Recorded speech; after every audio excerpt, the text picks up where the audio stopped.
خیر خواہی کو بنایا ہے. خیر خواہی کس چیز کی؟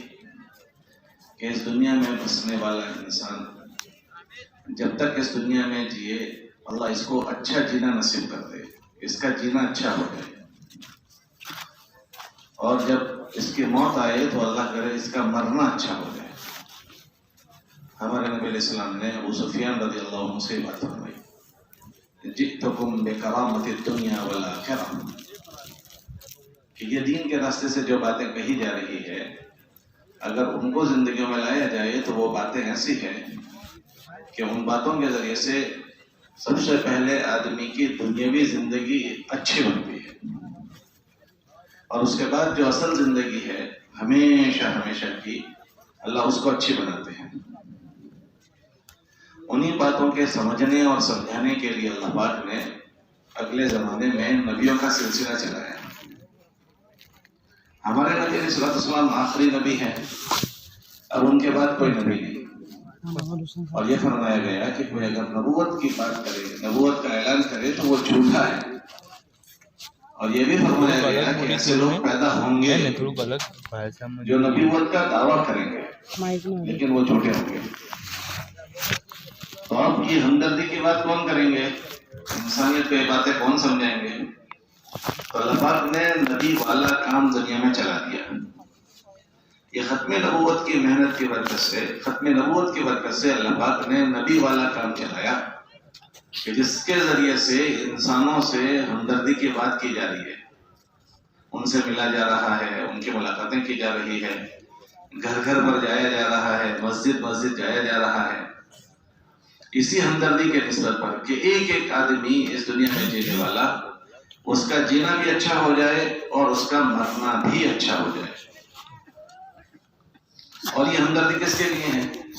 یہ ہمدردی اس دنیا میں رہنے والے سارے ہی انسانوں کے لیے. الدین والنصیحہ، ہمارے نبی علیہ السلام نے فرمایا کہ دین خیر خواہی کا نام ہے. تو پوچھا گیا قیل لمن یا رسول اللہ، کس کے لیے خیر خواہی؟ تو فرمایا للہ ولرسولہ ولعامۃ المسلمین ولائمتہم، اور کما قال الصلاۃ والتسلیم، کہ اس امت میں جتنے بھی لوگ ہیں ان سب کے حق میں خیر خواہی ہے. اسی خیر خواہی میں دنیا میں محنت ہوتی ہے. یہ جو ہمارے اجتماعات ہوتے ہیں یہ بھی اسی ہمدردی میں ہو رہے ہیں، اسی خیر خواہی کے نتیجے میں کہ چل پھر کر مجموعوں پر محنت کر کے ان کو لایا جائے. اور اس اجتماع میں مختلف مجلسوں میں ہم میں سے ایک ایک سے متعلق کیا ذمہ داریاں ہیں، ہم میں سے متعلق کیا کیا کام ہیں، اس کے سمجھنے اور سمجھانے کے مذاکرے ہوں. کیونکہ سمجھنے اور سمجھانے کو اللہ پاک نے ذریعہ بنایا ہے ایمان والوں کے نفع کا، اور الحمدللہ اس کے اثرات ہیں کہ اللہ پاک نے سمجھنے سمجھانے کے ذریعے سے ہزاروں لاکھوں انسانوں کو صحیح جینے پر ڈال دیا، صحیح زندگیوں پر ڈال دیا. اس لیے ہمارے کانوں پر بھی جب بات پڑے تو ابھی سے لے کر پورے اجتماع تک اور ہمیشہ کے لیے اس کو اس ذہن سے سننا چاہیے کہ بھائی یہ میرے ضرورت کی چیز ہے، اور یہ باتیں وہ کہی جا رہی ہے جو میرے ذمے ہیں. اگر اس کو پورا کیا جائے گا تو اللہ مجھے خوشحال زندگی دے دیں گے، اور اگر یہ جو باتیں کہی جا رہی ہے اس کا پابند نہیں کروں گا میں تو میری زندگی خوشحال نہیں ہو سکتی. کیوں کہ خوشحال اس دنیا میں پیدا ہونے کے بعد خوشحالی اور بدحالی جو ہے وہ انسانوں کے عمل کے ساتھ اللہ نے جوڑ دیے. خوشحالی اور حالات کا خراب ہونا وہ اللہ کی طرف سے آتا ہے، اللہ آسمانوں سے اس کو اتارتے ہیں، لیکن اس کو انسانوں کے عمل کے ساتھ جوڑا ہے. کوئی دنیا میں کوئی آدمی اللہ پاک نے جو نظام بنایا ہے اس نظام کے علاوہ اپنے آپ کو خوشحال نہیں بنا سکتا. اور اگر کوئی آدمی کسی کو بدحال کرنا چاہے اور اللہ نہ چاہے تو کوئی آدمی اس کو بدحال نہیں کر سکتا. یہ اللہ کا آسمانی نظام ہے. اللہ کے نبی علیہ السلام نے اپنے بھتیجے سے فرمایا کہ میرے بھتیجے تو جان لے اگر تیرا رب تجھے کوئی کسی چیز کا نفع پہنچانا چاہے اور پوری دنیا اس کی مخالفت کر لیں تو وہ ان کے مخالفت سے وہ تیرا کوئی نقصان نہیں پہنچا سکتے. اور اگر اللہ تجھے نقصان پہنچانا چاہے اور پوری دنیا مل کر تجھے نفع پہنچانا طے کر لیں تو پوری دنیا مل کر تجھے نفع نہیں پہنچا سکتی. انہی باتوں کو سمجھنا ہے، سمجھانا ہے، کیونکہ ہم اس دنیا میں جو رہتے ہیں یہ دنیا مادے کی دنیا ہے. یہاں شکلیں اللہ نے بنائی ہے اور ان اسباب میں اللہ نے نفعوں کو جوڑا ہے، نقصان کو، کیونکہ نفع نقصان ان اسباب کے ذریعے سے ظاہر ہوتے ہیں. تو غیر محسوس طریقے سے آدمی کی نگاہیں اور نظر ان چیزوں پر چلی جاتی ہے. دکان والے کی دکان پر نظر چلی جاتی ہے.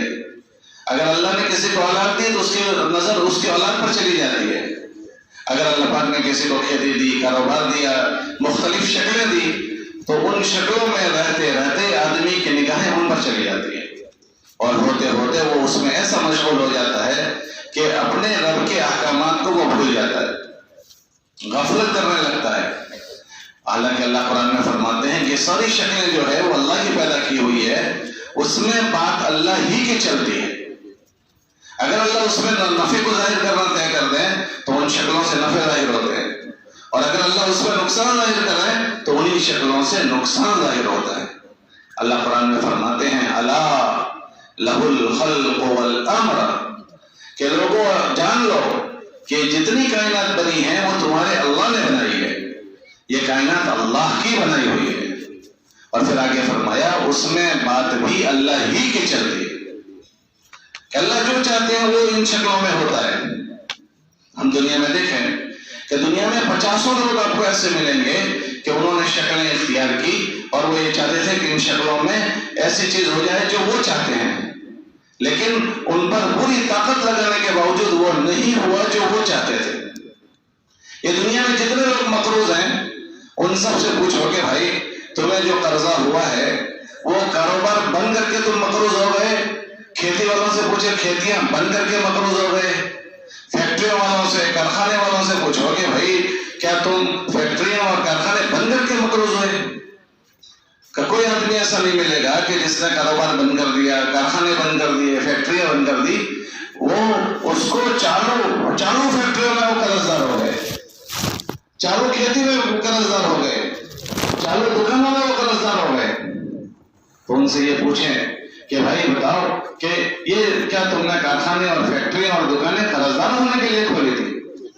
تو کوئی آدمی نہیں ملے گا جو یہ کہے کہ ہاں میں نے اس کے لیے کھولی تھی. ہر ایک نے اپنی دکانیں اور اپنے اسباب اس لیے اختیار کیے تھے کہ ہم مالدار بن جائیں، تو مالدار بننے کی بجائے قرضدار ہو گئے. اور آج مجمع میں معتد بھی ہی مجمع مقروض ہے. 80% مجمع آپ دیکھو گے کہ قرضوں میں. بھائی چلو 2-4 ہوتے تو مان لیتے، 80%، 90% مجمع میں مقروض ہے. ان سے پوچھو کہ کیا آپ جن شکلوں میں مقروض ہوئے ہو وہ شکلیں آپ نے قرضدار ہونے کے لیے اختیار کی تھی؟ کہ کسی نے قرضدار ہونے کے لیے اختیار نہیں کی تھی، سب نے مالدار بننے کے لیے اختیار کی تھی، لیکن مالدار بنتے بنتے قرضدار ہو گئے. دوسرا ان سے پوچھو کہ بھائی روزانہ جب تم صبح کرتے ہو تو آپ کے سر پر کیا چیز سوار ہوتی ہے؟ کہ ہر آدمی کے سر پر یہ بات سوار ہوتی ہے کہ میرا قرضہ اتر جائے. ان سے دوسری بات یہ پوچھو کہ اچھا بھائی بتاؤ یہ آپ کے سر سے جو قرضہ اتارنے کی آپ کی سوچ ہے وہ آپ کے اکیلے کی ہے یا گھر کے جتنے ممبر ہیں سب کی ہے؟ بیوی، بچے، بچیاں، بہویں؟ تو ہر آدمی یہ کہے گا کہ گھر کے ہر فرد کی یہ فکر ہے کہ ہمارے گھر کے قرضے اتر جائے. تیسری بات ان سے پوچھو کہ بھائی روزانہ صبح جو مارکیٹ میں جاتے ہو تمہاری کیا نیت ہوتی ہے کہ آج ہماری ایسی تدبیر ہو جائے کہ ہمارا قرضہ ہمارے سر سے اتر جائے؟ ہر آدمی ایسی تدبیر اختیار کرتا ہے. پھر آپ پوچھو کہ روزانہ قرضہ بڑھ جاتا ہے یا قرضہ کم ہو جاتا ہے؟ کہ ایک مقروض ہونا نہیں چاہتے تھے پھر بھی مقروض ہو گئے، اور روزانہ ایک آدمی نہیں گھر کے جتنے ممبر ہیں سارے مل کر اس کی کوشش میں لگتے ہیں کہ بھائی ہمارا قرضہ کم ہو جائے اور اسی کی تدبیر کرتے ہیں. تو بجائے قرضوں کے کم ہونے کے روزانہ قرضے بڑھتے جائیں. یہ باتیں بتا رہی ہے کہ ان چیزوں کا معاملہ، یہ چیزیں کی لگام ہمارے ہاتھ میں نہیں ہے. اگر ہمارے ہاتھ میں اس کی لگام ہوتی تو ہم مقروض نہیں ہو، اپنے آپ پر قرضہ نہیں چڑھانے دیتے، اور اگر اس کا اتارنا ہمارے ہاتھ میں ہوتا تو ہم سب مل کر اس کو اتار دیتے. یہ تو ایک میں نے مثال دی، ایسی 50 مثالیں زندگی میں آپ کو ملے. آپ مارکیٹ میں دیکھو جتنوں کی اولادیں ہیں، ان میں ان سے پوچھو کہ زیادہ اولادوں سے مطمئن ہیں یا زیادہ اولادوں کے لوگوں کو اپنی اولادوں سے زیادہ تر شکایتیں ہیں. ایک معتدل نہیں مجمع وہ ملے گا کہ جو اپنی اولادوں سے شکایت ہیں، مطمئن نہیں ہے، ان سے پریشان ہیں. ان سے پوچھو کہ جب آپ کے گھر میں بچہ پیدا ہوا تھا کیا آپ نے اللہ سے دعا مانگی تھی کہ اللہ مجھے ایک نافرمان اولاد دے دے؟ کبھی تو حمل نہیں ٹھہرتا، اور میاں بیوی بزرگوں سے دعا کرواتے ہیں کہ گھر والی امید سے ہے دعا کر دو کہ اللہ نیک اولاد دے دے. بچہ پیدا ہونے کے بعد تہنیت کروانے جاتے ہیں بزرگوں کے پاس تاکہ اس اولاد میں اچھا اثرات آئے، نام اچھے سے اچھا رکھنے کا سوچتے ہیں. اور جب اس کے اسکول مدرسے کے مسئلے آتے ہیں تو اچھے سے اچھی جگہ تعلیم گاہیں ان کی تلاش کی جاتی ہے تاکہ ہماری اولادیں ہماری آنکھوں کی ٹھنڈک بنے، ان کی اچھی تربیت ہو جائے. لیکن اس کے باوجود ہم دیکھیں کہ ہمارے مجموعوں میں اکثروں کی اولاد سے والدین پریشان ہیں. تو پوچھیں ہم ان سے کہ آپ نے اسباب تو سارے وہ اختیار کیے تھے جس سے اولاد بزرگ بن جائے اور ولی بن جائے، یہ کیا ہو گیا کہ تدبیر ساری یہ اختیار کی گئی لیکن اس کے باوجود نتیجہ وہ نہیں ملا جو ہم نے اور آپ چاہتے تھے. یہ کیا بات ہو گئی کہ یہ باتیں سمجھا رہی ہے کہ ان اولادوں کی تربیت کا نظام اللہ نے ہمارے ہاتھ میں رکھا ہے کہ ہم تربیت کریں گے، لیکن اس کے نتیجے اللہ جو ظاہر کریں گے وہ ظاہر ہوں گے. کہ ان اولادوں کے اوپر ہم جو چاہیں گے وہ نہیں ہوگا. اگر وہ ہوتا تو ہم سب کی جو چاہتے تھے ایسی ہماری اولادیں ہوں گے. اور دوسری بات، ہر والدین سے پوچھو کہ اولادیں جس رخ پر پڑ چکی ہے ان کو صحیح رخ پر لانے کی آپ روزانہ کتنی تدبیریں اختیار کرتے ہیں، لیکن اس کے باوجود کیا ہماری اولادیں ہماری چاہت کے مطابق ہو جاتی ہے؟ یہ مثالیں ہیں دنیا میں، اور یہ ہمارے روز جیتی جاگتی ہمارے درمیان کی مثالیں. تو ایسا کیوں ہو رہا ہے؟ اللہ قرآن میں فرماتے ہیں کہ اللہ کی یہ زمین جتنی بھی مخلوق ہے وہ اللہ کی ہے. اللہ لہ الخلق، پھر آگے فرمایا اس میں چلتی بھی اللہ ہی کی ہے. والامر، کہ بات بھی اللہ ہی کی چلتی ہے. اور یہ ایک دو مثالیں نہیں، زندگی کے سارے شعبوں میں دیکھو. آدمی اپنے بیٹے کے لیے بہو ڈھونڈنے جاتا ہے تو یہ لڑکی نہیں وہ لڑکی نہیں فلاں، وہ نہیں فلاں، 50 گھروں میں چکر کاٹ کے بچے کو ڈھونڈ کر لاتا ہے. کیوں؟ کہ بھئی ہماری آنے والی بہو ہمارے گھر کے لیے آنکھوں کی ٹھنڈک بنے. آپ پوچھو لوگوں سے مل کر کہ کیا ہر آنے والی بہو سے ہر ایک کو راحت مل رہی ہے؟ کہ لوگوں کے دل اللہ کے ہاتھ میں ہیں. اگر اللہ پاک ان کو ہمارے حق میں ہمدرد بنا دے تو ان سے ہمدردی ظاہر ہوتی ہے، اور اگر اللہ پاک انہیں ہمدرد نہ بنائے تو پھر وہی جن کو ہم ہمدرد سمجھتے تھے انہی سے تکلیف پہنچے گی. اللہ اسی لیے قرآن میں فرماتے ہیں کہ جن کے بھی حالات خراب ہو جائیں وہ یہ یقین کریں کہ تو ان کے اللہ نے ان پر کوئی ظلم نہیں کیا. وَمَا رَبُّكَ بِظَلَّامٍ لِّلْعَبِيدِ، کہ تمہارے اللہ نے تم پر کوئی ظلم نہیں کیا. تو پھر یہ کیا چیز ہے؟ تو اللہ قرآن میں فرماتے ہیں یہ بات بھی ان سے کہی جائے کہ یہ تمہارے ہاتھوں کے کرتوت ہے. ظہر الفساد فی البر والبحر بما کسبت ایدیکم، کہ یہ تم نے جو کر رکھا ہے اس کی سزا تم بھگت رہے. ہم نے کیا کر رکھا ہے کہ اللہ پاک نے ہر ایمان والے کے ذمہ کچھ چیزیں کرنے کی طے کی ہے کہ انہیں کرنا ہے، اور کچھ چیزیں وہ ہے جس سے اسے بچ کر زندگی گزارنا ہے. کرنے کی چیزوں کا نہیں کرنا یہ بھی جرم ہے، اور نہیں کرنے کی چیزوں کو کرنا یہ بھی جرم ہے. کرنے کی چیزوں کا چھوڑ جانا تو بہت سارے لوگ کچھ جرم سمجھتے ہیں.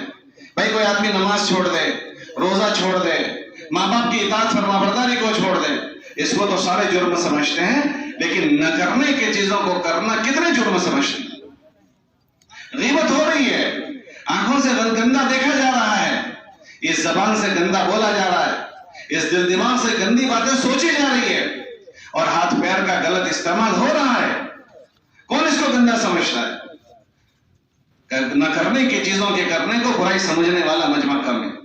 یہ مبارک محنت اسی کی ہے کہ ایک آدمی ان چیزوں کو سمجھنے والا بنے، اور اللہ کے راستے میں نکال کر 4 مہینے اور چلوں میں اسی کی مشق کرواتے ہیں کہ چلیے ایک طرف اس کو روزانہ سنیں کہ کن چیزوں میں اللہ نے کامیابی کو جوڑا ہے اور کن چیزوں میں اللہ نے ناکامیوں کو رکھا ہے، اور اسی کے ساتھ یہ چیز ایک طرف رہتے ہوئے وہ اس کی مشق کرے کہ روزانہ ان اعمال کو کرتے کرتے وہ کرنے کے کاموں کا عادی بن جائیں اور نہ کرنے کی چیزوں سے وہ بچنے والا بن جائے. ایک طرف اس کو سنایا جاتا ہے، ایک طرف اس کی مشق کروائی جاتی ہے۔ اگر یہ چیز وجود میں آ گئی پھر اللہ قرآن میں فرماتے ہیں ہم اچھے جینے والوں کے لیے اچھی زندگی بنا دیں گے۔ من عمل صالحا من ذکر او انثى وهو مؤمن فلنحيينه حیاتا طیبہ، کہ جو اچھی زندگی ایمان و اعمال کے ساتھ جب اللہ کی اطاعت اور فرما برداری کریں گے، اللہ فرماتے ہیں اچھی زندگی اس کو ہم دیں گے، اس کی زندگی کو خوشگوار ہم بنائیں گے۔ اور دوسری جگہ فرمایا کہ جو ایسا نہیں کرے گا، جو ان باتوں کی طرف توجہ نہیں دے گا اور اعراض کر کے زندگی گزارے گا، تو اللہ فرماتے ہیں کہ ہم اس کی زندگی کو اجیرن کر دیں گے۔ من اعرض عن ذکری فإن له معیشۃ ضنکا، ہم اس کو چین سے جینے نہیں دیں گے، اس کی زندگی کو اجیرن کر دیں گے۔ کہ انہی چیزوں کی ہمدردی اس مبارک محنت کے راستے سے کی جا رہی ہے کہ ہر ایمان والا ان چیزوں کو سمجھے، ہر ایمان والا اس کو سمجھے، کیونکہ یہ دنیا غفلت کی جگہ ہے، ہم نہ چاہیں تو بھی غفلت ہو جاتی ہے۔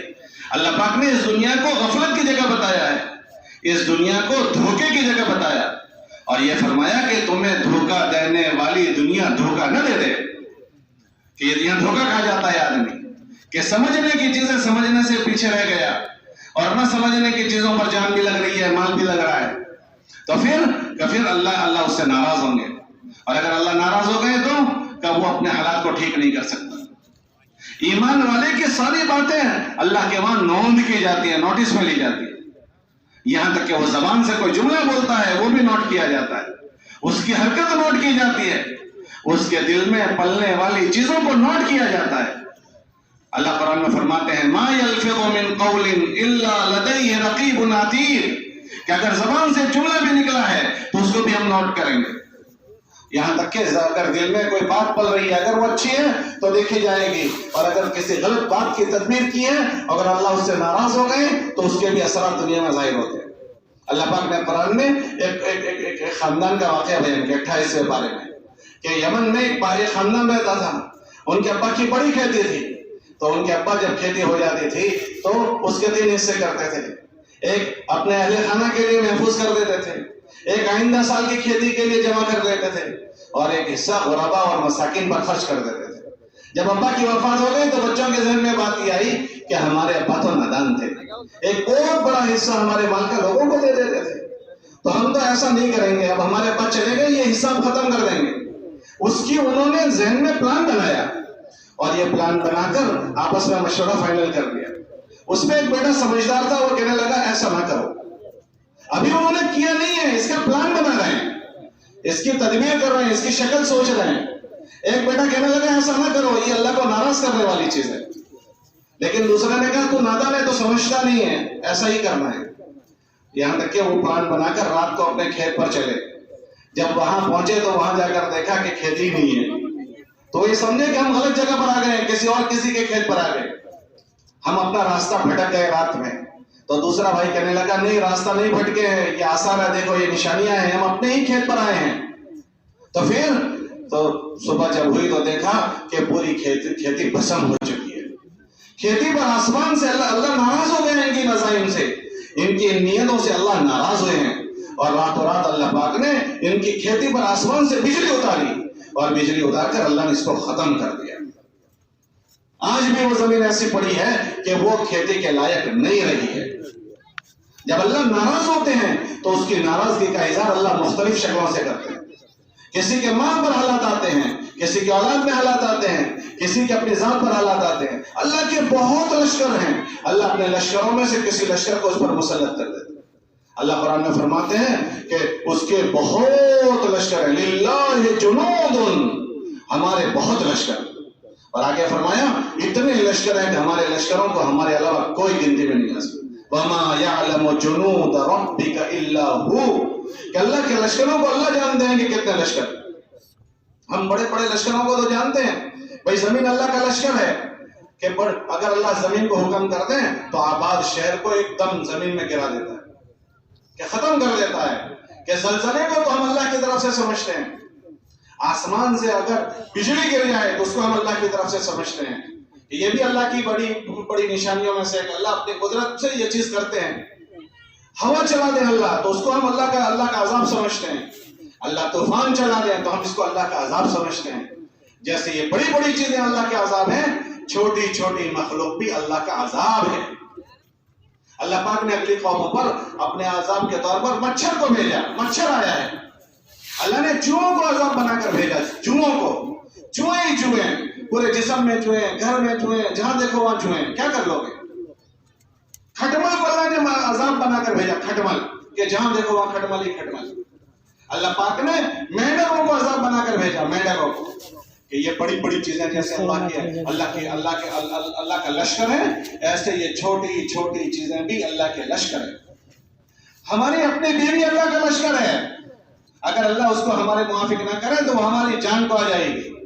ہماری اولادیں وہ اللہ کے لشکر ہیں، ہمارا سگا بھائی وہ اللہ کا لشکر ہے، ہمارا نوکر وہ اللہ کا لشکر ہے، ہمارا پارٹنر اللہ کا لشکر ہے، کہ پارٹنر کو جب تک اللہ نفع والا بنا دے اس سے نفع ظاہر ہوں گے، اور اگر اسی کو اللہ ہمارے خلاف کر دے وہی چٹائی لپیٹ دے گا۔ سگا اولاد اپنے باپ کی چٹائی لپیٹ دیتا ہے، بیوی اپنے شوہر کی چٹائی لپیٹ دیتی ہے، کہ ساری کے ساری مخلوق کے دل اللہ کی دو انگلیوں کے درمیان میں ہے۔ کہ انہی چیزوں کو نبیوں نے انسانوں کو سمجھایا ہے کہ ہم اللہ کے محتاج ہیں، ہم پیدا ہونے میں اللہ کے محتاج، ہم مرنے میں اللہ کے محتاج، کہ اللہ کے امر آئے گا ہم کچھ نہیں کر سکتے، ہمیں ہمارے اوپر سے موت کو کوئی نہیں روک سکتا ہے۔ جیسے ہم جینے میں اللہ کے امر کے تابع ہیں اور مرنے میں اللہ کے امر کے تابع ہیں، تو ہمارے اور جینے اور مرنے کے بیچ میں ہم سے متعلق جتنے بھی کام ہیں وہ سارے کے ساروں میں اللہ کا امر ہے، اللہ کا حکم ہے۔ جب اللہ کا امر ہمارے ساتھ ہمارے حق میں ہو جائے گا تو ہماری ساری شکلوں میں نفع ظاہر ہوں گے، اور خدا نہ کرے اگر اللہ کا امر ہمارے ساتھ نہیں ہوا تو پھر ہماری آباد کرنے والی شکلوں میں بھی ہم نفع نہیں اٹھا سکتے۔ اس مبارک محنت کے راستے سے یہ بات سمجھائی جا رہی ہے کہ ایک ایک آدمی، یہ اجتماع کوئی تنظیم کے طور پر نہیں ہے، یہ اجتماع جو ہو رہا ہے یہ اجتماع یہ کوئی تنظیم نہیں ہے، یہ کوئی پارٹی نہیں ہے، یہ کوئی گروپ نہیں ہے، بلکہ یہ ختم نبوت والی محنت کے ذریعے سے اس دھرتی پر پیدا ہونے والا اور اس دھرتی پر پیدا ہونے والا ایک ایک فرد اس کی ہمدردی کی جا رہی ہے۔ کیوں ہمدردی کی جا رہی ہے؟ کہ اب دنیا میں نبی نہیں آئیں گے۔ اس کو ہم سرسری چیز نہ سمجھیں، اس کہنے سننے اور سمجھنے سمجھانے کو ہم میں سے ہر آدمی ہے ہماری خیر خواہی کی چیز سمجھے، کہ یہ ایسی چیز نہیں ہے کہ بھئی چلو 1 سال کے بعد 2 سال کے بعد اجتماع ہوا ہے تو تھوڑی دیر کے لیے ہم شرکت کر لیں، بزرگوں کی زیارت ہو جائے گی۔ بھئی یہ بھی نفع کی چیز ہے، یہ بھی نفع کی چیز ہے، بزرگوں کی زیارت کرنا اور دین کی بات کا سننا، اس سے انکار نہیں ہے، لیکن بات اتنی نہیں ہے کہ خالی اجتماع میں ہماری شرکت ہو جائے، اور بات اتنی نہیں ہے کہ خالی بزرگوں کی زیارت ہو جائے، بلکہ بات یہ ہے کہ اس کہنے سننے کے ذریعے سے ہم اپنی ان زندگیوں پر آئیں کہ جن زندگیوں پر اللہ پاک بندوں کے ساتھ خوشحالی کا معاملہ کرتے ہیں، اور ہر ایک کے ساتھ اس کے عمل کے مطابق معاملہ ہوگا۔ اللہ قرآن میں فرماتے ہیں من عمل صالحا فلنفسه، جو اچھے کام کرے گا اس کا بدلہ اس سے ملے گا، اور خدا نہ کرے کوئی غفلت کرتا ہے، کوئی چکا کرتا ہے تو اس کے متعلق فرمایا ومن اساء فعليها، جو نافرمانی کرے گا تو وہ اس پر لوٹ کر آئے گی، وہ اس کو بھگتنی ہے، وہ اس کو بھگتنی ہے۔ اس لیے اللہ کے نبی علیہ السلام نے صحابہ کو سب سے بڑی بات جو سمجھائی وہ اس زندگی پر آنے کے بعد سمجھائی کہ اللہ پاک نے ہمیں پیدا کیا ہے تو ہر آدمی اپنے معاملے کو اپنے اللہ کے ساتھ ٹھیک ٹھاک کرے۔ اللہ کے ساتھ ٹھیک ٹھاک کرنے کا کیا مطلب ہے؟ کہ اللہ کے ساتھ ٹھیک ٹھاک کرنے کا مطلب یہ ہے کہ اللہ کی دھرتی پر وہ ہر چیز میں اللہ کا بندہ بن کر رہے، اللہ کا بندہ۔ اللہ ہر ایک سے بندہ بن کر جینا چاہتا ہے، وہ کوئی بندہ اس کے ساتھ شرک نہ کرے۔ اللہ کو شرک پسند نہیں، کہ اللہ نے ہمیں پیدا کیا ہے، یہ ساری کارستانی اسی نے رچائی ہے، اور آدمی اس کے علاوہ کوئی نفع نقصان کا مالک سمجھے اللہ اس سے سخت ناراض ہوتے۔ دنیا میں آدمی شرک کو پسند نہیں کرتا۔ ہماری بیوی اگر ہم سے یہ کہہ دے حاجی صاحب آپ مجھے 99.99% پسند ہے، 99.99%، لیکن فلاں آدمی مجھے 1% کا 100واں حصہ وہ بھی پسند ہے۔ ارے بھائی باغرت آدمی اس جملے کو برداشت کر لے گا کہ 99.99% اس نے دل اس کو دے دیا، 1 پوائنٹ کا 100واں حصہ اگر وہ اس کے علاوہ کسی کو دیتا ہے اور اگر وہ اسے پتا چلے، باغرت آدمی برداشت نہیں کرتا۔ ہم جائزہ لیں کہ کیا ہماری بیوی کو ہم نے پیدا کیا ہے، ہماری بیوی کو صحت ہم نے دی ہے، ہمارے بیوی کے جسم کو کیا ہم نے بنایا ہے؟ ہم نے اس کو کچھ نہیں کیا، وہ نکاح کے راستے سے ہمارے نکاح میں آئی ہے، تو ہم اس کا 1% کا 100واں بھاگ وہ ہمارے علاوہ کسی کو دے ہم برداشت نہیں کرتے۔ تو یہ اللہ کا بندہ اللہ کے علاوہ کسی کے سامنے اپنے سر کو جھکائے اور اللہ کے علاوہ کسی کو نفع نقصان کا مالک سمجھے اور اللہ کے علاوہ کا تاثر لے کر جیے، وہ اللہ کیسے برداشت کر لے گا؟ تو سب سے پہلے اس اللہ کا حق یہ ہے کہ ہماری زندگیوں میں سے یہ چیز ختم ہو، اور پھر اس کے بعد ہماری زندگیوں میں عبدیت ہے، عبادت ہے۔ کونوا عباد اللہ، کہ اللہ کا بندہ عبادت میں بھی بنے، معاملات میں بھی اللہ کا بندہ بنے، معاشرت میں بھی جی کی چاہتیں ختم ہو جائے، ورنہ تو جی کی چاہتیں سب چیز میں داخل ہو جاتی۔ دیکھو ابھی نماز کے لیے بلایا، بہت دور دور بیٹھے تھے، سب کو کہا گیا کہ بھائی اس کے آداب میں تو یہ آگے آ جاؤ، لیکن ہم اپنی جگہ کیوں نہیں چھوڑ رہے؟ کہ اس لیے نہیں چھوڑے کہ جی میں آ رہا ہے، کہ یہ کیا ہو گیا کہ عبادت میں بھی منمانی ہو گئی۔ ہاں، جب منمانی زندگیوں میں داخل ہو جاتی ہے تو اللہ قرآن میں فرماتے ہیں کہ وہ اللہ کا بندہ نہیں ہے۔ وہ کس کا بندہ ہے؟ وہ اپنے من کا بندہ ہے۔ افرأیت من اتخذ الہہ ہوا، اے نبی جی آپ نے اس کو دیکھا جس نے اپنا معبود اپنے من کو بنا لیا۔ تو یہ چیزیں ہماری اپنی زندگیوں میں داخل کرنی ہے، ایمانیات میں، عبادات میں، معاملات، معاشرت اور اخلاقیات میں۔ پھر اس کے بعد یہ ذمہ داری ہمارے سے متعلق ہے، پھر یہ ہمارے ماں باپ کے، ہمارے ماتحتوں سے متعلق ہے۔ ہم اپنے گھروں کے ذمہ دار ہیں، ہم سے ہماری بھی اس معاملے میں پوچھ ہوگی، اور ہمارے ماتحت جتنے لوگ ہیں، ہمارے ماتحتی میں ہماری بیوی ہے، بچے ہیں، نوکر ہے، ان سب کے متعلق ہمیں ذمہ داری دی گئی ہے۔ جیسے ہم ان کے کھانے کی، پینے کی، ان کی غمی خوشی کی اور ان کی ٹھنڈی گرمی کی فکر کرتے ہیں، ایسے ان سب کی یہ فکر کی جائے۔ حضرت صدقات حضرت شیخ نے لکھا، ہمارے نبی علیہ السلام نے فرمایا ہر آدمی کی اولاد یا تو اس کے لیے جنت ہے یا جہنم ہے، یا تو وہ جنت ہے یا جہنم ہے۔ اگر ان کو ایسے پالا پوسا ہے جیسے اس کو پالنا چاہیے، پروان چڑھانا چاہیے، تو یہ جنت بنیں گے، اور خدا نہ کرے اگر ایسا نہیں پالا پوسا گیا اور غفلت برتی گئی تو یہی اولاد وبال جان بنے گی۔ تو دوسری ہم میں سے ہر ایک کے ذمہ داری ہے کہ ہم اپنے ماتحتوں کا دین سمجھیں، ان کے اندر دین لانے کی ہمارے اندر فکر ہو، ورنہ اس دنیا میں ہم نے ان کے لیے سب کچھ کیا اور مرنے کے بعد وہ ہمارے لیے وبال جان بنیں گے۔ ہر ایمان والے کے ذمہ یہ دوسری ذمہ داری، اور تیسری ذمہ داری ہر ایمان والے کے ذمہ یہ ہے کہ وہ پوری امت کا ہمدرد بن کر جیے، ایک ایک انسانیت کا وہ ہمدرد بنے، ایک ایک انسان کا ہمدرد بنے۔ ہمارے نبی علیہ السلام کو اللہ نے یہ بات فرمائی کہ ہم نے آپ کو سارے انسانوں کا ہمدرد بنا کر بھیجا ہے، کافۃ للناس بشیرا ونذیرا۔ اور ہمارے نبی علیہ السلام نے فرمایا میرا جو کام ہے وہ میرے ہر امتی کا کام ہے۔ ھذہ سبیلی ادعو الی اللہ علی بصیرۃ انا ومن اتبعنی۔ میں اکیلا اپنا جیون نہیں جی سکتا ہوں، میں خاتم النبیین، عالمی نبی کا امتی ہوں، عالمی نبی کا۔ تو میرے ذمہ ہے کہ میں دنیا میں بسنے والے انسانوں کا ہمدرد بنوں، دنیا میں بسنے والے انسانوں کا ہمدرد بنوں کہ وہ ہمیشہ ہمیشہ کی جہنم سے بچ کر ہمیشہ ہمیشہ کی جنت میں کیسے جانا ہے۔ تو اس کے لیے پھر چلنا اور پھرنا، اور چلنے پھرنے کے لیے پھر آدمی جب یہ ذمہ داری کی چیز سمجھے گا تو پھر یہ عذر نہیں بنے گا کہ میری مشغولی ہے یا میرے پاس گنجائش نہیں ہے۔ ہم دیکھیں اپنے گھر میں جب آدمی کے 10 بچے ہوتے ہیں، 10 بچے، ایک آدمی معذور ہے، بوڑھا ہے، لیکن وہ یہ سمجھتا ہے یہ 10 کے 10 میرے ہیں، مجھے ان کو پالنے ہیں۔ تو ایک آدمی 10 کو پالتا ہے، لیکن وہ 10 بچے ماں باپ کو اپنا نہیں سمجھتا، تو وہ 10 مل کر ایک ماں باپ کو نہیں پالتے۔ ابھی کیا فرق پڑ گیا؟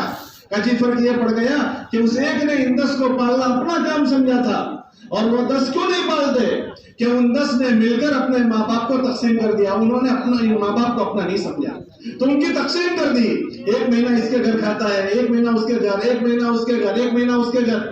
کہ جب ذمہ داری سمجھ میں آ جاتی ہے تو ایک 10 کو پالتا ہے، اور جب ذمہ داری سمجھ میں نہیں آتی تو 10 مل کر ایک کو نہیں پالتے۔ جب ذمہ داری سمجھ میں آتی ہے تو اپنی بیوی کے لیے ہاسپٹل میں جان بھی لگاتا ہے، مال بھی، اپنے بچوں کے لیے، اور اگر پرایا ہو جائے تو وہ پرایا لگتا ہے، تو وہ 100 روپے آدمی کے نہیں لگتے۔ کہ اپنا اور پرایا سمجھنے کی چیز ہوتی ہے۔ ذمہ داری اور غیر ذمہ داری جب زندگیوں میں احساس نہیں ہوتا تو ذمہ داری غیر ذمہ داری سب برابر ہو جاتا ہے۔ کل قیامت کے دن یہ ساری چیزیں ہم سے پوچھی جائے گی۔ الحمدللہ یہ اجتماع اسی لیے ہے کہ یہ ساری باتوں کے یہاں مذاکرے سنیں، یہ خالی کان کی لذت کے لیے یا کوئی پروگرام ہو رہا ہے اس کی شرکت کے لیے نہیں، بلکہ یہاں آنے والا مجمع یہاں 2 دن 3 دن تک یہاں کی مجلسوں میں شریک ہوں اور یہ اپنے سے متعلق ذمہ داریوں کو سنیں اور اس احساس کے ساتھ کہ اگر ان پر ہماری زندگی آ گئی تو اللہ کی طرف سے خوشحالی آئے گی، اللہ کے نصرت اور مدد کے ہم مستحق بنیں گے، اور خدا نہ کرے جو باتیں سمجھائی جا رہی ہے اس سے ہم نے غفلت برتی یا اس پر توجہ نہیں کی اور ایسی من مانی والی زندگی گزاری تو یہ ہماری ہلاکتی اور بربادی کی چیز ہے۔ اس کے لیے اسی ذہن سے یہاں آنا، ماشاءاللہ آپ لوگ خوش قسمت ہو کہ ماشاءاللہ آج اجتماع کی پہلی مجلس ہے، ماشاءاللہ پہلی مجلس سے آپ حضرات آ گئے ہیں، بہت ہی قابل مبارکباد ہے۔ آگے بڑھنے والوں کے لیے خوشخبری سنائی گئی، السابقون السابقون، کہ جو آگے بڑھتے ہیں وہ آگے ہی بڑھائے جاتے ہیں اور اللہ پاک ان کو آگے بڑھاتے بڑھاتے اپنے پسندیدہ لوگوں میں شامل کر لیتے ہیں۔ اللہ کرے کہ آج آنے والا ہمارا پورا مجمع اسی بشارت سننے والوں میں ہو جائے کہ اللہ پاک ہمیں اپنے مقرب لوگوں میں بنا دے۔ اب کوشش یہ کرنی ہے جیسے ہمارے عمل کی شروعات اچھی ہوئی ہے، عمل کے اخیر تک ہمیں اپنے عمل کی حفاظت کرنی ہے۔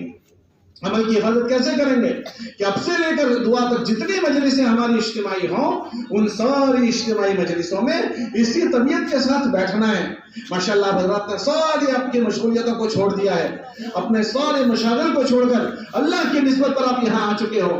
تو پہلے تو شیطان آدمی پر یہ کوشش کرتا ہے کہ آدمی اجتماع میں ہی نہ آئے تاکہ اس کے کان پر اللہ رسول کی باتیں نہ پڑے، ذمہ داری کی باتیں نہ پڑے، اور اب اگر آ گیا تو کوشش یہ کرے گا کہ وہ اس آنے سے نفع نہ اٹھائیں۔ اس کو پتہ نہیں کس کس چیزوں میں مشغول کر لے گا یہاں کے بازار میں، اور پتہ نہیں کس کس چیز میں۔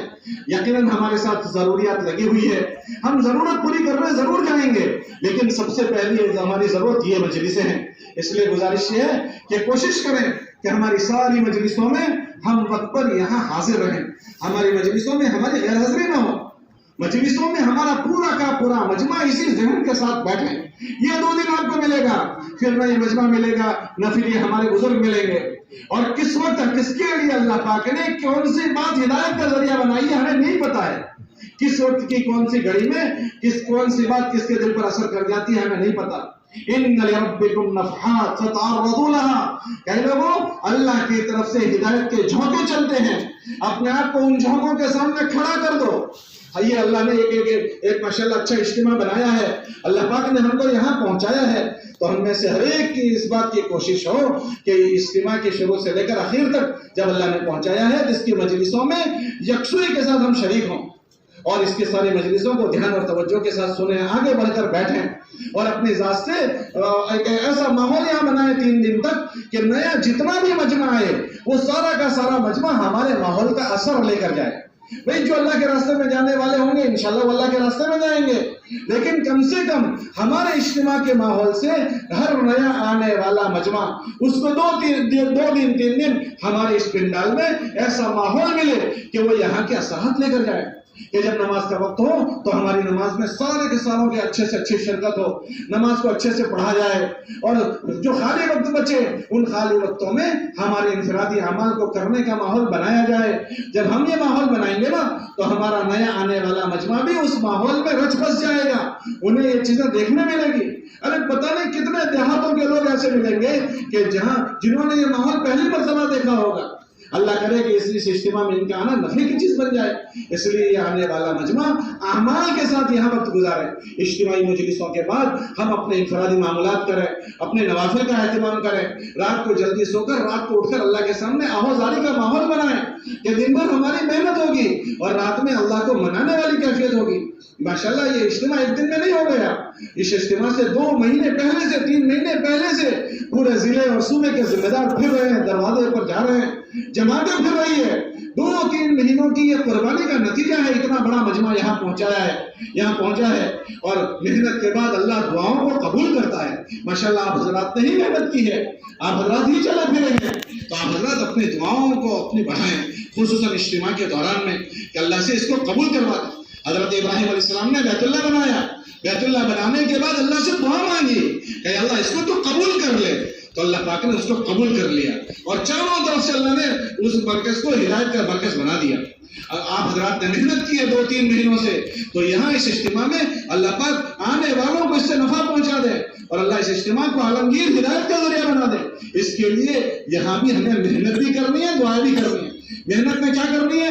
ایک تو اپنی ذات سے ساری مجلسوں میں شریک ہونا ہے، خالی وقتوں میں لایانی اور ادھر ادھر کی کوئی چیز میں مشغول ہونے کے بجائے ہم اجتماع میں ایسا پاکیزہ ماحول بنائیں کہ آنے والے لوگ اس ماحول سے متاثر ہو کر جائیں. جیسے حضور علیہ السلام کے مدینہ منورہ کے ماحول میں آنے والے نئے لوگ ان کے ماحول سے متاثر ہوتے تھے. جب مکہ فتح ہوا نا تو مکہ کے فتح ہونے کے بعد لوگ اپنے گھروں سے ان کی عبادت دیکھی، ان کی عبادت کو دیکھ کر وہ متاثر ہوئے ہیں کہ حرم میں اتنی عبادت اس رات میں کی گئی کہ دوسرے لوگ یہ کہتے تھے کہ اتنی عبادت ہوتے ہوئے ہم نے کبھی نہیں دیکھی. ان عبادتوں نے ان کو متاثر کیا اور وہ اسلام میں داخل ہوئے تھے. انہوں نے اللہ کے نبی علیہ السلام کا کلمہ پڑھا تھا. تو ایک ہم یہاں ایسا ماحول بنائیں گے. دوسری بات جو ہم کریں گے وہ یہ کہ آنے والوں سے جہاں اختلاط کریں. اجتماعی مجلسوں کے بعد جب ہمارے معاملات پورے ہو جائیں ہم یہاں لوگوں سے ملاقاتیں کریں. یہاں بہت سارے لوگ اپنے نا کے ماحول میں سے آئے ہیں، یہاں دین کی باتیں سنیں گے، ہاں آخرت کے تذکرے سنیں گے. جب ہمارا ان سے آپس میں اختلاط ہوگا ایک بہت بڑا مجمع آپ کو وہ ملے گا جو اپنے وہاں تشکیلیں ان کی ہوئی تھی وہ تیار نہیں ہوئے تھے. یہ مجمع یہاں آئے گا، یہاں ایمان اعمال کے مذاکرے سنے گا، انشاءاللہ ان سننے کے بعد آپ کا تھوڑا سا ان سے اختلاط ہو جائے گا نا تو امید ہے کہ وہ تیار ہو جائیں گے. اس لیے ہماری خطہ وار جماعتیں اور حلقوں کے ذمہ دار اور سارے ضلعوں کے ذمہ دار ادھر ادھر وقت گزارنے کے بجائے آنے والے دیہات والوں سے، بستیوں والوں سے، مسجد والوں سے اختلاط کریں اور ہماری جو جماعتیں نامکمل ہے اس کو مکمل کرنے فکر اور یہاں ساتھیوں سے اختلاط کر کے جس سطح پر ہے اس سے آگے کی سطح کی ان کی تشکیل. تو انشاءاللہ جو اللہ کے راستے میں جانے کے مقدر میں ہوں گے وہ اللہ کے راستے میں جائیں گے. باقی انشاءاللہ واپس جانے والا مجمع دین اور دین کی محنت کے عزائم کے ساتھ یہاں سے جائے گا. جو بہت بڑی خیر وجود میں آئے گی اس میں ہمارا حصہ ہو جائے گا. اس لیے سب نیت کرو کہ انشاءاللہ ان سارے اعمال کے ساتھ پورے اجتماع میں ہم شریک رہیں گے اور ان اعمال کے ساتھ وقت گزاریں گے. بھائی سب نیت کرتے ہو؟ کون کون نیت کرتا ہے؟ اللہ ہمیں توفیق دے، قبول فرما. ٹھیک. سبحان اللہ وبحمدہ، سبحان اللہ وبحمدہ، ونشهد ان لا الہ الا انت نستغفرک. بھائی اب نماز ہوگی، سب سے صحیح بیٹھے بیٹھے ہی